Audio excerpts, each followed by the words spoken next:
This episode of The Trap Set is brought to you in part by Colectivo Coffee. Handmade coffee since 1993. Check them out online at colectivo.com.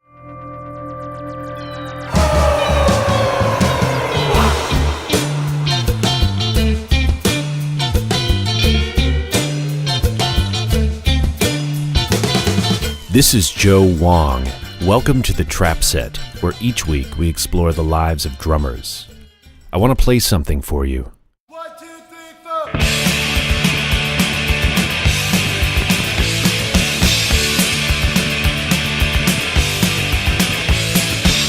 Hanging out on the avenue, looking for stuff to do. Didn't know when we first met that you would be such a pest. Don't go calling on the phone. I don't need your dial tone. You've been treating me so bad. You're the best girl that I ever had. So, baby, go, go, go, go, honey. I don't you know you make me want to smash you. You're hearing Smash You by the Ramones, featuring my guest, Richie Ramone, on drums. A child of New Jersey, Richie drew early inspiration from Buddy Rich and Joe Morello, as well as the psychedelic rock of the 60s. He joined the Ramones in 1983 and breathed new creative life into the punk progenitors, not only as a drummer, but as a vocalist and songwriter.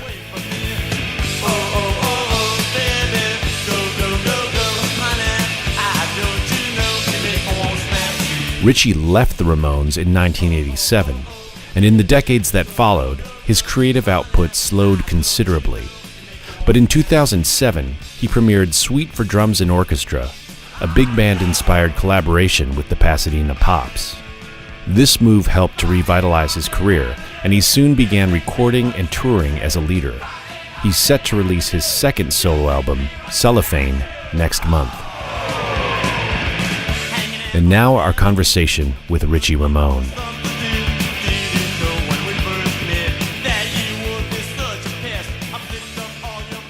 And I picked up the drums like 5 years old. So I had a teacher at 6 years old and been playing 50 years now.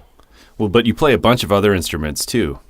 Well, not like I play the drums. The other instruments I play mainly to write, keyboards and guitar, just to help write songs. But I would never do that live or nothing. I'm not that good. Did you take to drumming right away? Did you love it right away, or was it more of an obligation? Right away. It's a funny story that, in kindergarten, at recess, they have that dirty box in the corner, and everybody goes and picks out a plastic toy to blow in, and I would never do that. I would always pick up the sand blocks or something that made a rhythm. It's kind of funny, and that's when I was like, "What? How old are you in kindergarten? 5?" Right. So, I guess that was the beginning. What other kind of stuff were you into as a kid? Gosh, what was I into? I don't know, just being a brat, and my brother, he's 5 years older than me, so that's why I was exposed to music very young, all that late 60s music and 70s. He had this crazy record collection, and you couldn't touch it or get a fingerprint on it. And if I put something on and got a fingerprint, he would take the pillow and smother me.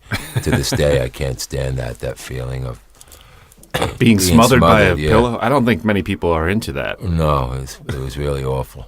So, when did you establish your own taste in music? Oh gosh, I never really had a focus till probably I got in the Ramones and realized this is what I want to do. I want to play like aggressive, loud rock and roll, and that kind of gave me a path to go down through. So I would say, it wasn't until I was like 22, 23.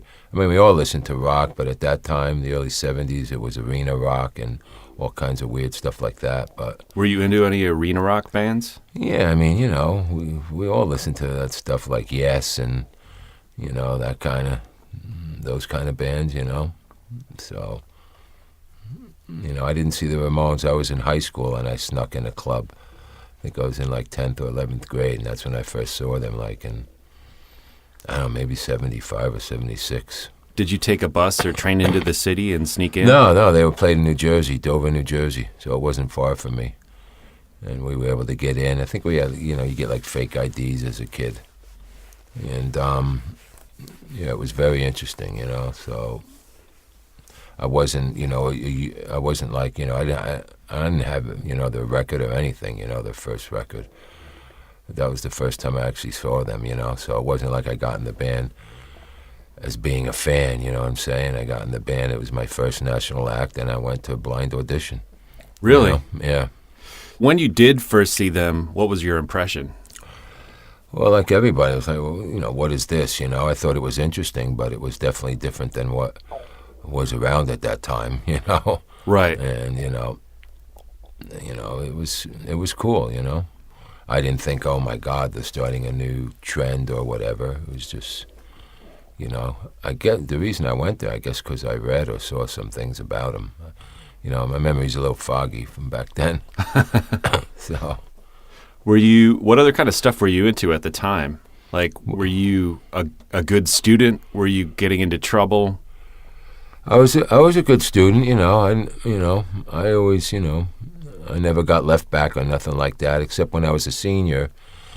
As soon as I had enough points to graduate, I can remember that last quarter, like I got all Fs. I never even went to school because I knew I would graduate. What kind of shit would you do when you were playing hooky? We would go to the shore and stuff like that, down the Jersey Shore, and, when it was warm and stuff like that.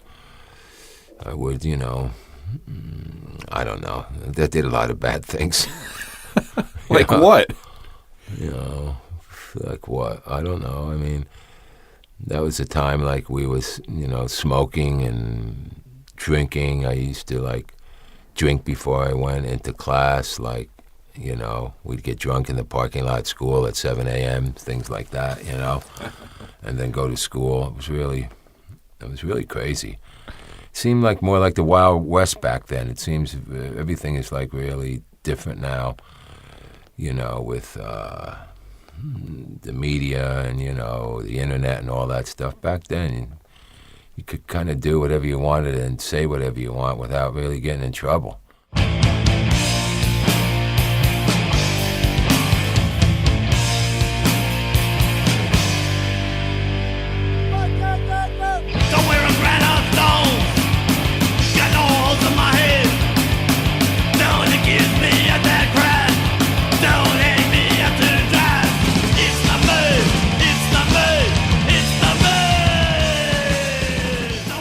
From the time that you finished high school Right. to when you joined the Ramones, what was your plan? Or what were you up to? No plan. I wanted to be a musician, and I got a job. I went, I actually, Juilliard wanted me to go there, and I went for a little while, and then I quit. I didn't want to learn music theory. So. How long did you go? Gosh, maybe about 6 months. Okay. And I went on the road. I found I got an audition to join this band called Open Road. What they did was we played 5 shows a night in hotel chains, Sheraton Inns. I always remember this. This is in the 70s. And we'd travel. We'd stay 3 weeks at a Sheraton Inn and then move to the next one. And it was like, there I was playing, like 5... Top 40 kind of stuff? Yeah, what was on the radio, yeah. 5 sets a night. And, God, your chops get really good playing all that live music. I wanted to play live, and that's what I did. And, and it was really, you'd roll into, this Sheraton Inn, and, I guess, but I was like 20 then. I don't know. I forget how old I was. Maybe I was younger. And then you became part of the family. You knew all the bartenders, the waitresses and everything. And then after 3 weeks you left, it was like family. And then you went to another place. And I probably did that for like a year before I got bored of it, because then you want to go into original music. Then you go down the original music path, and that's when you start making no money. Yeah, right. When did you start writing your own music? I probably dabbled around, but I didn't get serious about writing till I was in the Ramones.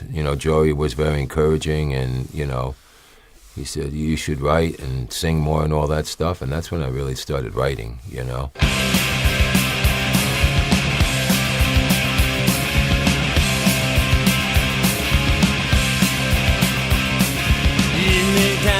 it's not fair. Why should we all live in fear? Humankind, it's a test to see who's the very best. Humankind, I don't know why no one cares who lives or dies. Humankind, don't look at me, look at yourself. What do you see? People alone. The Trap Set will always be available for free, but we rely on donations from our listeners. Please visit our website at thetrapset.net and click donate. Subscribe to our show on iTunes, and if you enjoy what you hear, give us a review. They kicked Marky out, and then there was an open audition for a new drummer. Right. How did you find out about it? Was it in a magazine or something? No, it was 1983, and the Shirts, you know, Annie Golden was the singer of that band. They used to play CBGBs a lot, and they had a big house in Brooklyn they rented, 3 stories. It had a recording studio. It had like a den, and people would hang out there all day and night. It's probably worth out. like $10 million now. Yeah, easily. And there was this little bar across the street, and so that was like our clubhouse. People go there every day, and I was sitting there with little Matt, and Matt was a roadie for the Ramones. And he said, it was like the afternoon, he had to go to the city. I said, where you going, Matt? He said, well, the Ramones are auditioning drummers.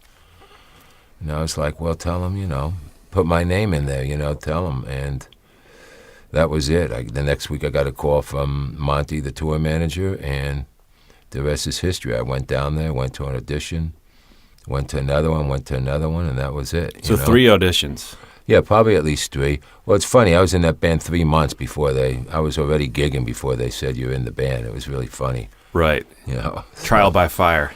Yeah, I guess so. You know. How did it feel when you first started playing with them? Did it feel like it was the right fit immediately? Or was it just kind of like a gig? It felt great. I got all the albums from Sire Records. I had to learn a bunch, like 40 songs in like 2 weeks. And I had developed, my right-hand wrist for all the quickness on the hi-hat. So I would play on pillows. And it just felt, what was I, 24 years old. I wasn't like scared or nothing like that. It just felt perfect from the get-go. I mean, Joey was just like, he took me under his wing immediately. We hit it off, and that was it, immediately. We were never separated for almost the 5 years that I was in that band.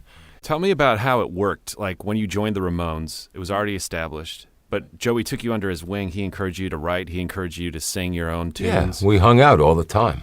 Hung out in the bar every night, and we were on tour. We hung out every night. Joey saw the value in me. He knew I could write. He knew I could sing. I started singing live backups with him and everything. And, when I got in the band, everyone's on the better behavior, you know what I'm saying? They don't want you to know. Or They weren't using at the time? No. Mm-mm. When I got in the band, Dee never used that whole time. And he wasn't, drinking either. He was on anti-abuse, and Joey, maybe we did cocaine, like as a party thing, but not as users, And we drank, So, but nobody, John never did really drugs, maybe smoked some pot once in a while. It seems like that band gets bigger and bigger and continues to influence generations of new musicians. How did it feel at the time? Did it feel like you were a rock star? Did it feel... Oh, sure. Yeah, it did? Yeah. It didn't feel like it. I was. Yeah. I mean, we all were. We were probably the greatest club band ever. I mean, we played a lot of clubs, but everywhere we played was sold out.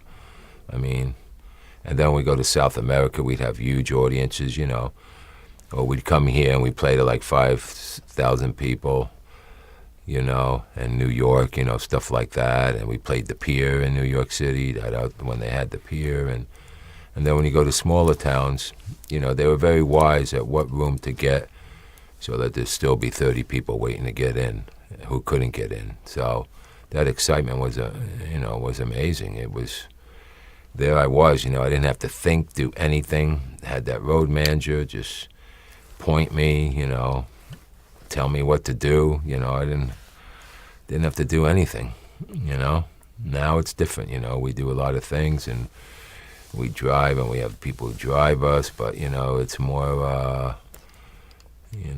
it's more DIY now, There's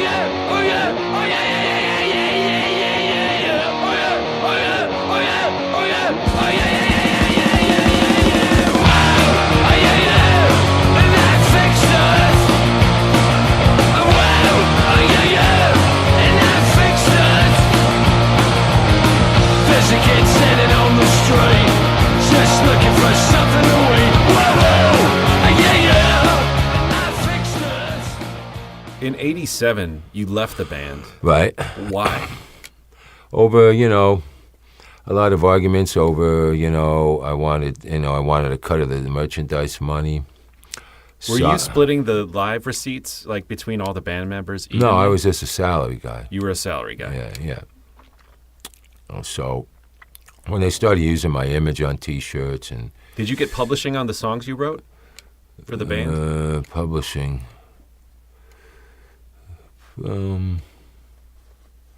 Yeah, I got publishing. Okay. And I got all the songwriting. That's why John didn't like me putting too many songs on the record. He only allowed one. Yeah. Because I would get all the songwriting. And then Martin Baker's Banquet was our label in the UK, so he always took another song of mine. So there's always like two on the UK versions. Yeah. And but yeah, I had a good lawyer at the time who did my contract for 3 albums, so everything was. Most 20-something-year-old kids wouldn't have the foresight to do something like that. How did you figure that out at such a young age? Well, I knew I was doing other things, and I knew George, who was a lawyer. He was a big lawyer at the time, and he took care of me. Someone had to do something for some kind of protection. But, but that's all good. And, now, like I've been, ripped off for royalties for so much now. It doesn't, they can kind of do whatever you want. But I guess you hear that with all kinds of bands, Yeah. No one's really that, real, so I've been taken to the cleaners, but it's just like, man, you just got to live and move on and just, try to be happy and enjoy life. Yeah. The Ramones, it was constant battles, it was tough. Going to court can drain your life force. It's really hard and it's expensive. It's miserable. That's a rich man's game, lawsuits, Sure. It's very, very expensive. The lawyers always win. To do that, Yeah. Well, when when I went to court over that, it was years later after I left. I've never paid attention to anything. And I went to the record store one day and I saw, this other album. It said Smash You, written by the Ramones. And I was like, wait, I wrote that song. And that started this whole court case years later. I didn't get a lot of money out of it, and but I did get my songs back. They figured, oh, Richie, he's not going to pay attention, and we'll just take his songs. But so you left the band, and you were no longer known as Rich Reinhardt. You were Richie Ramone. That was part of your identity. So what was your next step? I moved out here. Thanksgiving Day, 87, I said, well, let's get out. I'm not going to stay in New York any longer. And I came to L.A. And I played in a bunch of different bands, Mail Order Brides, I remember the Coconut Teaser, and we were playing there, and I had to, carry my snare drum into the club. And I said, I don't even know how to do that. I never even, touched a drum in 5 years. You were spoiled. Yeah, I couldn't do it. They had to, carry my snare drum. It was, felt embarrassing, And, I dibbled around in that for a long time.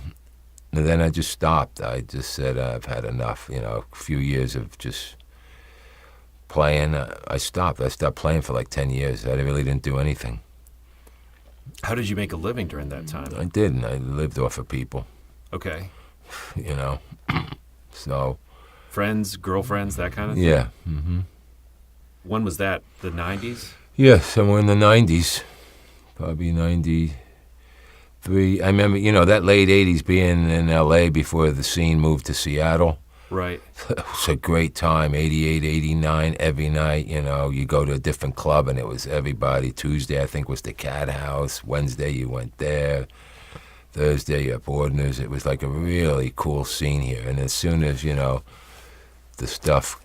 whole scene moved to Seattle, it was over. I mean, I had my hair long. I grew it halfway down my back, By 1990, I had real long red hair. And just kept messing around with things like that. And I was done, and took a long rest. And then, like in 2000-something... Were you depressed when that happened? No, I just didn't want any part of it. And people would say, why aren't you playing? And I said, this was sick of the business. You know, the music business is extremely tough. People think it's glorious. It's, it's not what it looks like, from the outside, Well, especially when you got in such a huge band at a young age, and had the roadies and the monitor guys, and then you had to, fend for yourself after that. I can imagine that could be even more tough. I mean, it was like, when I got out of I was like, fine, I'm going to find another band and someone doing this and that. But no one would even see me because I was in the Ramones, and right there, oh, well, you can't play. That's what they would say, The Ramones aren't known for being any kind of musicians. And, there was a lot more metal-y stuff going on in here in L.A., and you can't play. And, it was, it was ridiculous. So I just stopped, man, Did you think about trying something else altogether with your life? No. If I look back, maybe I should have, but I really didn't. I didn't look back, And what got me back into it was Joey's brother, Mickey Lee. They do the Joey Ramone birthday bash every year. So he invited me like 2005 or something, and I went to that. Then I played there the next year, and then got my juices flowing. Then I started writing. And did you ever go see them play in the 90s? No, never. No. In fact, I was in L.A. when they played that last show. I didn't go. Were you able to talk to those guys before they passed? Dee Dee I talked to. Dee Dee and I stayed in touch. We wrote some rap things together when he went on his rap thing. But Joe, no, I heard he was looking for me, but it was too late. And, no. They got, they had to get Mark back, so they were pretty bitter, and they tried to make it like their websites, everything. Nothing had my name anywhere. They tried to make it like I didn't pretend, like I wasn't even there for those 5 years, but the kids know better. Right. Like you go to their website and it would be everybody else except me, and there was a lot of damaging things said, and I just didn't respond. I just stayed away. Was it hurtful to you, coming from being like a family with them, and then that happening? No, I'm kind of strong. I could take it. I can take it, but I never got into the battle of the words. And then finally one day somewhere I did an interview and spoke, but I didn't, get into it.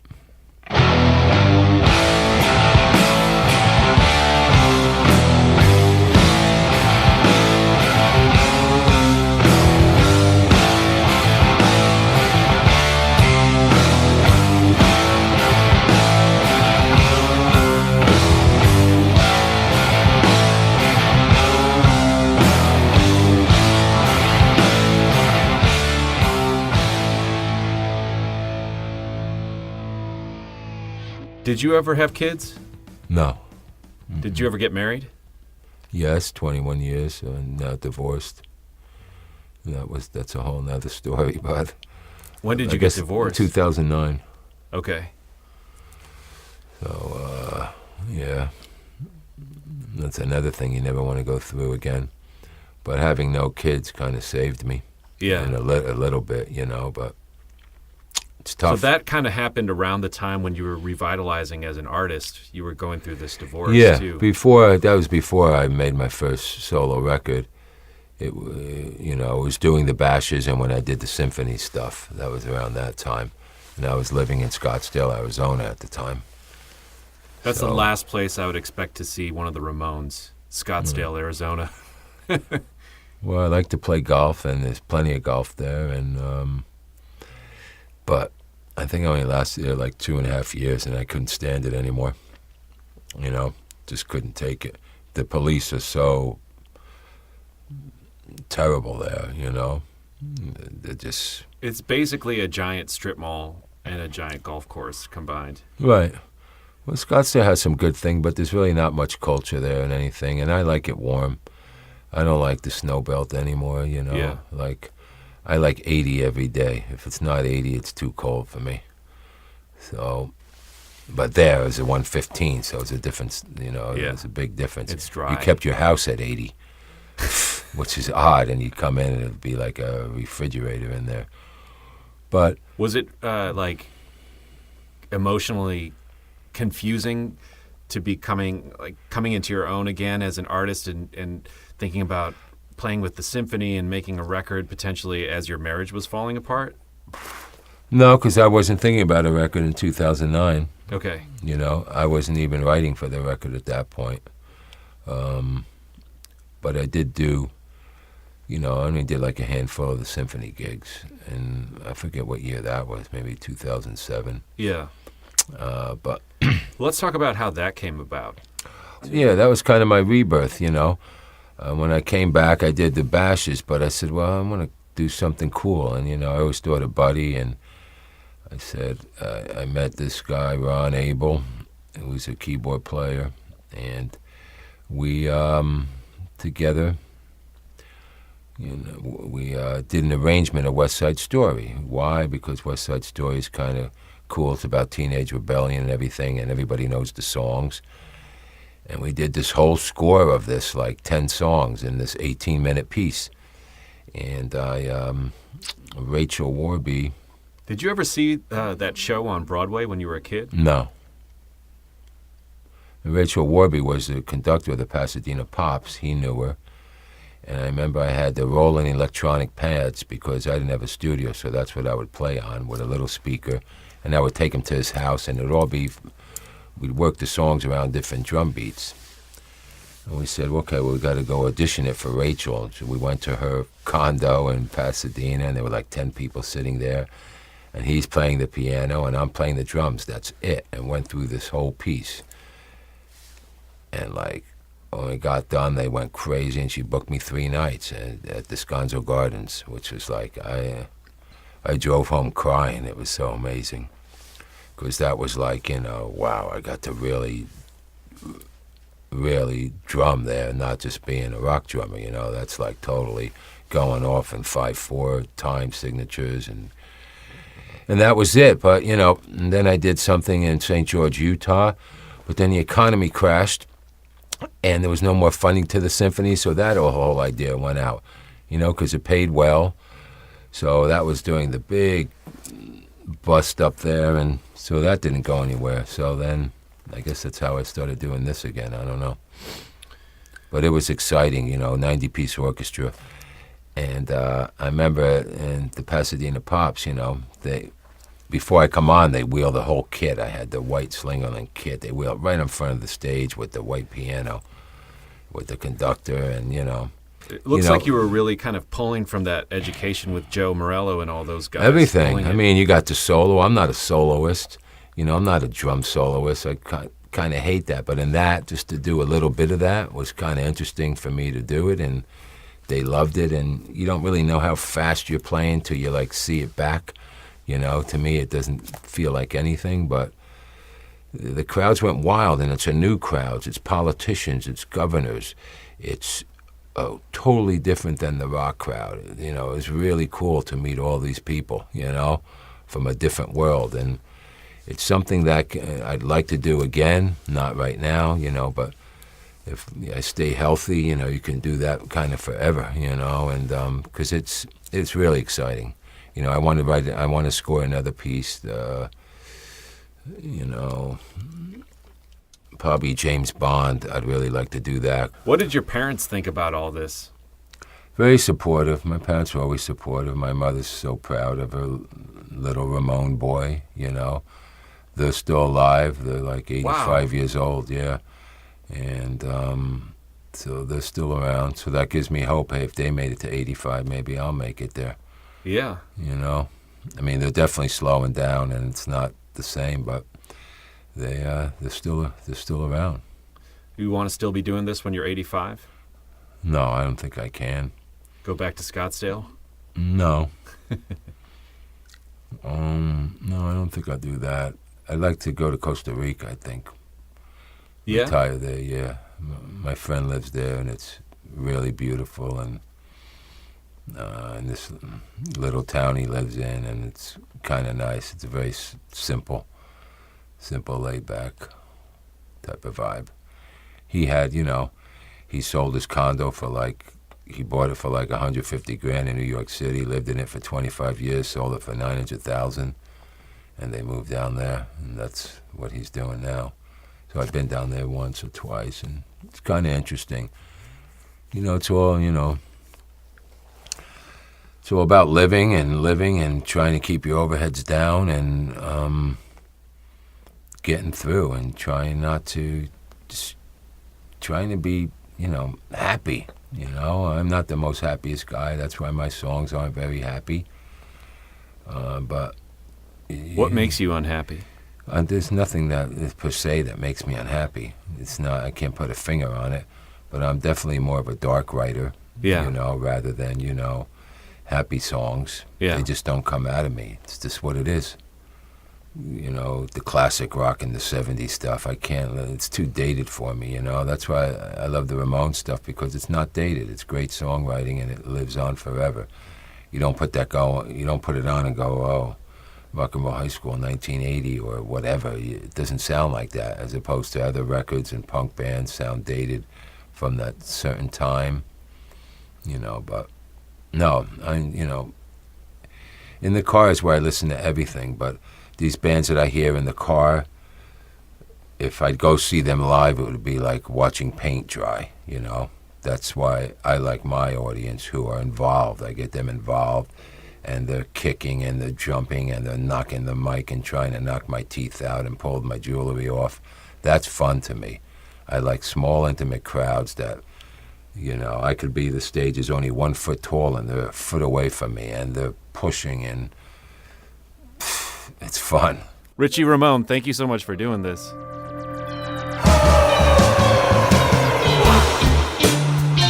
The Trap Set is produced by me, Joe Wong, along with Chris Karwowski, who also edits the program. Follow us on Twitter, Instagram, and Facebook at The Trap Set, and visit our website, thetrapset.net, to subscribe to our show for free. If you enjoyed what you heard today, please donate to our show. If you can't afford to donate, please tell a friend and give us a good rating on iTunes. Send your feedback and guest requests to thetrapset@gmail.com.